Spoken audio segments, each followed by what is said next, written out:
Good morning and again welcome back to my Ruhi's blog. আজকে হচ্ছে শ্রাবণ মাসের শেষ সোমবার, আর দেখো আমরা শাড়ি পরে রেডি হয়ে গেছি। আমরা বলতে কে কে জানো, আমি, মা আর দি। সকাল থেকে মা এতটা বেশি ভিডিওতে আসতেই চাইছে না, কিভাবে যে প্রত্যেকটা সোমবার এক এক করে চলেও গেল বুঝতেই পারলাম না। শ্রাবণ মাসের প্রত্যেকটা সোমবার ব্যস্ততার মধ্যে কাটিয়ে জল ঢালতে আছে, তোমাদের সাথে কিছু শেয়ারই করতে পারলাম না। তাই ভাবলাম এই লাস্ট সোমবারটা অল্প কিছুটা ক্লিপ তোমাদের সাথে কিছু শেয়ার করব। তো এবার আমি স্কুটি নিয়ে যাব ভোলেনাথ বাবার মন্দিরে। শাড়ি পরে স্কুটি চালানোটা তেমন ভালো আমি পারি না, ওই একটু অসুবিধা লাগে। যাই হোক, আমরা চলে এসেছি মন্দিরে। এই মন্দিরটা নতুন করে বানানোর পর এই প্রথমবার আমার আসা, শুধু আর শুধু রাস্তায় আসা যাওয়াতেই দেখতাম।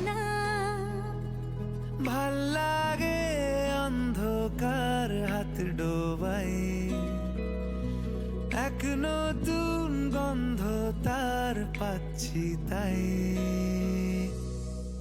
মন্দিরটা বেশ সুন্দর দেখতে, অল্প একটু ভিড় ছিল, শ্রাবণ মাসের লাস্ট সোমবার তো তাই। কিছুটা ফাঁকা হওয়ার পর আমরা সবাই এক এক করে শিব পুজো করলাম, এন্ড সবার লাস্টে আমি মন ভরে পুজো করলাম।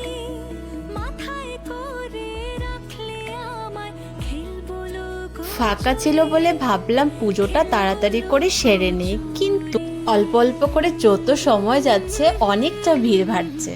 আর এই যে আমার ঠিক পিছনে আমার মা দাঁড়িয়ে আমাকে প্রটেক্ট করছে, কারণ কি জানো, যাতে আমি সুন্দর করে পুজো এবং ভিডিওতে আসতে পারি। প্রসাদ কি উপোস ভেঙে চললাম এবার ঘরে। তো এই হলো আমার ছোট্ট একটা ব্লগ, আশা করি তোমাদের অনেকটা ভালো লাগবে। দেখা হবে নেক্সট অন্য কোনো ভিডিওতে, ততক্ষণের জন্য টাটা।